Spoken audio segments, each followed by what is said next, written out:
क्या दोस्तों आप भी जो है अपने लोन का पेमेंट नहीं कर पा रहे हैं या अपने क्रेडिट कार्ड का पेमेंट नहीं कर पा रहे हैं और आप डरे हुए हैं कि मेरे साथ क्या हो सकता है? क्या मेरे ऊपर जो है लीगल एक्शन लिया जा सकता है? क्या मेरे को जेल में डाल देंगे? क्या मेरे ऊपर जो है 420 का केस कर दिया जाएगा? क्या होगा मेरे साथ? तो वही आज मैं आपको बताने वाला हूं कि क्या हो सकता है अगर आपके साथ, अगर आप अपने पर्सनल लोन या क्रेडिट कार्ड का पेमेंट नहीं कर पाते। दोस्तों अब सबसे पहले तो मैं आपको बताना चाहूंगा कि आपने पाकिस्तान के जो प्राइम मिनिस्टर है उनका एक बात याद रहा होगा आपको, अगर आपने देखा होगा काफी ज्यादा वायरल भी हुआ है, जो बोलते हैं कि आपको घबराना नहीं है। तो इसी तरीके का कुछ करना है आपको कि आपको पहली बात तो घबराना नहीं है यहाँ पर। दोस्तों जब हम एक लोन लेते हैं या पर्सनल लोन या क्रेडिट कार्ड लेते हैं तो ये सोच के नहीं लेते कि इसका आगे जाके सेटलमेंट कराएंगे। लेकिन कभी कभी सिचुएशन ऐसी आ जाती है कि जहां पर कोई वे नहीं बचता है। खासकर क्रेडिट कार्ड में तो मैं कुछ ऑप्शन नहीं दे सकता दोस्तों। क्रेडिट कार्ड एक ऐसा चीज है जहां पर जो है एक तरीके से वो गड्ढे में गिरना ही गिरना है, चाहे कोई भी हो। मतलब 100 में से 90 लोग ऐसे हैं जो क्रेडिट कार्ड लेके परेशान है। 10 लोग ऐसे होंगे जो इस वीडियो के आके कमेंट करके जाएंगे कि क्रेडिट कार्ड को अगर सही से यूज करें तो बहुत अच्छा है। लेकिन जब हमारे पास वो क्रेडिट कार्ड होता है तो हमको पता नहीं चलता कि हम कहाँ कहाँ कैसे यूज कर लिए, क्योंकि 30 दिन में एक दिन सैलरी आनी है और 30 दिन खर्चे के रहते हैं। अब क्रेडिट कार्ड से कुछ ना कुछ यूज करते करते एक टाइम में वो बर्डन बनता चला जाता है। तो क्रेडिट कार्ड को तो जितना दूर रखे उतना ही सही है। लेकिन यहाँ पर बात ये करना है कि क्रेडिट कार्ड या पर्सनल लोन का पेमेंट नहीं कर पा रहे हैं तो डर लग रहा है। तो इसमें डर की क्या बात होती है दोस्तों? सबसे पहले इंसान अगर वो सिंगल है और कहीं इधर उधर रहता है तो उस केस में उसको थोड़ा कम डर लगेगा। लेकिन जो अपने फैमिली के साथ रहता है, जिनके बीवी बच्चे हैं या अपने परिवार के साथ रहते हैं, अपने माता पिता के साथ रहते हैं, तो उनको जो सबसे पहला डर लगता है कि मेरे घर पे आके कहीं मेरे पेरेंट्स को कुछ ना बोले, या मेरे आस पड़ोस में जो है उनको, मतलब उनको क्या लगेगा, मतलब कि मैं पे नहीं कर पा रहा हूं, मैं डिफॉल्टर हूं। सबसे मेन जो डर रहता है इंसान को उसी का रहता है। दोस्तों यहाँ पर अगर आप एक क्रेडिट कार्ड का या पर्सनल लोन का पेमेंट नहीं कर पाते हैं, मैं इस वीडियो को माध्यम से ये नहीं बताना चाह रहा दोस्तों कि पेमेंट ना ही करें। लेकिन जो लोग परेशान है तो उनको थोड़ा जो है इससे हेल्प मिलेगा। अगर मान के चलिए दोस्तों आप पेमेंट नहीं कर पा रहे हैं तो बैंक के भी कुछ राइट्स होते हैं, या बैंक जो है आपको कॉल करती है। जाहिर सी बात है कि अगर आप किसी को पैसा देते हैं, अगर वो आपको पैसा नहीं लौटा रहा है तो आप भी तो उसको कॉल करेंगे। लेकिन बैंक क्या करती है दोस्तों? कॉल तो करती है, साथ ही साथ जो है रिकवरी एजेंट आपके पास भेजती रहती है कि जाओ वहां से पैसे लेके आओ, या जो भी है वो आपको धमकाते हैं, डराते हैं कि आप पैसा पे करो, पैसा पे करो। तो सबसे पहले दोस्तों यहाँ पर आपको डरना नहीं है।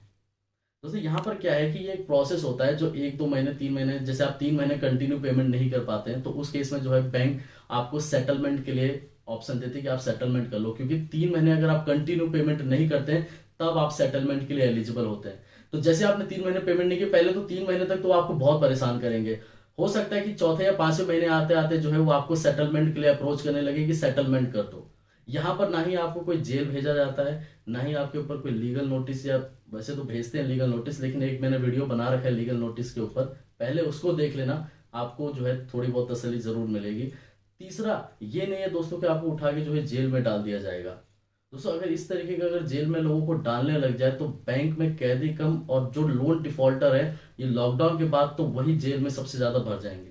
तो यहाँ पर दोस्तों सबसे पहली बात है कि अगर आप एक पर्सनल लोन या एक क्रेडिट कार्ड का पेमेंट नहीं कर पाते हैं तो सबसे मेन जो है आपको थोड़ा सा पेशेंस रखना है कुछ टाइम तक। क्योंकि बैंक जो है वो कॉल आपको करेगी करेगी, आपके जो भी आपने रेफरेंस में नंबर दिया होगा उसको भी कॉल करेगी, आपके घर पे रिकवरी एजेंट भेजेगी। तो ये प्रोसेस होता ही होता है। लेकिन ये प्रोसेस कुछ टाइम के बाद जो है बैंक खुद आपके ऊपर बोलती है सर आप पेमेंट नहीं कर पा रहे हैं। बैंक ने आपके पास कॉल करके देख लिया, रिकवरी एजेंट भेज दिया, लेकिन आप पेमेंट नहीं कर पा रहे हैं, तो लास्ट में आपको सेटलमेंट का ऑप्शन देगी। नहीं तो आप अगर पेमेंट सेटलमेंट अमाउंट भी पे नहीं कर पाते हैं तो आपका सिविल खराब कर दिया जाता है। आपका रिकॉर्ड में ये आ जाता है कि आपने जो है गम्मत एक तरीके से जो आपका लोन था, जो आपका लोन अकाउंट था सिविल पे, या इसका पेमेंट आपने नहीं किया है, बैंक के साथ धोखाधड़ी की है एक तरीके से, वो सूट फाइल लिख देते हैं या राइट ऑफ कर देते हैं उस अकाउंट को। तो उस केस में क्या होता है दोस्तों कि इस केस में आपका सिबिल स्कोर बहुत कम हो जाता है, फ्यूचर में लोन लेने में आपको काफी प्रॉब्लम होगी। तो यहां पर अगर आप पेमेंट नहीं कर पाते हैं तो उस केस में ज्यादा से ज्यादा या तो सेटलमेंट होता है या आपका सिबिल खराब कर दिया जाता है। वैसे तो दोनों ही होता है, लेकिन जहां पर आप सेटलमेंट का भी पैसा नहीं पे कर पा रहे तो उस केस में सिबिल ही आपका पूरा एक तरीके से हैम्पर हो जाता है और फ्यूचर में लोन लेना काफी मुश्किल हो जाता है। तो यहाँ पर सबसे ज्यादा जो लोग परेशान होते हैं, ज्यादातर मैंने देखा है जो मेरे पास इंस्टाग्राम पे आते हैं, वो इस बात से परेशान होते हैं कि सर मेरे फैमिली मेंबर जो है वो परेशान हो रहे हैं। मैं अकेला रहता तो कोई प्रॉब्लम नहीं होती, लेकिन मेरे पेरेंट्स हैं, मेरी वाइफ है, मेरे बच्चे हैं, वो लोग क्या सोचते होंगे। वो प्रेशर जो है वो लोगों पे सबसे ज्यादा होता है। तो उसको थोड़ा कूल डाउन रखना है दोस्तों, कि कुछ टाइम तक ये होता ही होता है, कुछ टाइम तक आपको इसको झेलना ही पड़ेगा। इसमें आप ये नहीं है कि रिकवरी एजेंट को मार के पीट के भगा दोगे। वो आपको मारेगा पीटेगा नहीं, लेकिन वो आपको बोलेगा, अपने बातों से ही वो आपको मारेगा एक तरीके से। लेकिन यहाँ पर दोस्तों आपको बस ये है कि पेशेंस रखना है, या उसको आप आते रहो जाते रहो करते रहो, मतलब वो आ रहा है आपसे मिल नहीं पा रहा है, वो आ रहा है जा रहा है, बस इतना हो रहा है। अगर आपके साथ इस तरीके से होता है दोस्तों, तो कभी भी ना कोई गलत स्टेप ना ले।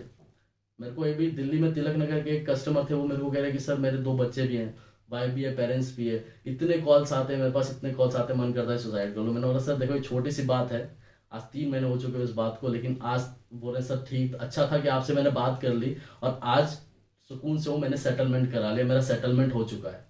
तो दोस्तों यहाँ पर यही है कि लास्ट टू लास्ट जो है इसका सेटलमेंट ही होता है। और वीडियो बनाने का मेरा मेन मोटो ये नहीं है कि दोस्तों आप ये सोचें कि इसमें तो कुछ होता ही नहीं है।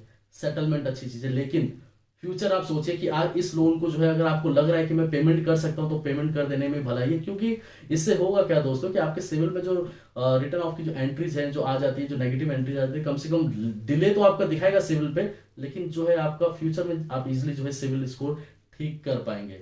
तो यहाँ पर दोस्तों मोरल ऑफ द स्टोरी यही है कि अगर आप पेमेंट नहीं कर पाते तो इसमें घबराओ नहीं, कुछ टाइम तक वेट करो, लास्ट में सेटलमेंट ही होगा। ठीक है दोस्तों, धन्यवाद।